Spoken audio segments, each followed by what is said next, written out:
মুসলিম শরীফের 199 নম্বর হাদিস, রাসূলুল্লাহ সাল্লাল্লাহু আলাইহি ওয়াসাল্লাম বলেন, লিকুল্লি নবিয়্যিন দাওয়াতুন মুস্তাজাবা। আল্লাহ তাআলা প্রত্যেক নবীকে একটি স্পেশাল দোয়া দান করেছিল।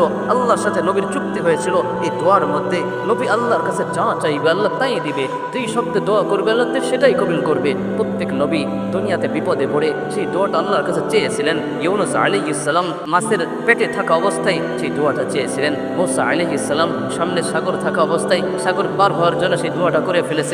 প্রত্যেক নবী বিভিন্ন সিচুয়েশনে পড়ে সেই দোয়াটা দুনিয়াতে আল্লাহর কাছে চেয়েছিলেন। নবী বলেন, ইখতাবাতু দাওয়াতি শাফাআতান লিউম্মতি ইয়াউমাল কিয়ামাতি। আমি দুনিয়াতে বিপদে পড়ি নাই তা না, উযিতু ফিল্লাহ মা ইউতা আহাদুন উখিফতু ফিল্লাহ মা ইউখাফু আহাদুন। দিনের দাওয়াতের কাজ করতে গিয়ে অনেক হুমকির শিকার হয়েছি, অনেক মামলার শিকার হয়েছি, অনেক কষ্ট আমার করতে হয়েছে। তারপরও আমার এতিম উম্মতের দিকে তাকিয়ে আমি এই দোয়াটা তোমাদের সুপারিশের জন্য, কিয়ামতের ময়দানের জন্য স্পেশাল করে রেখে দিয়েছি। সেদিন আল্লাহ আমার যখন অধিকার দিবে, আল্লাহ যেদিন আমার ইখতিয়ার দিবে, প্রত্যেক গুনাহগারকে সুপারিশ করে করে আমি জান্নাত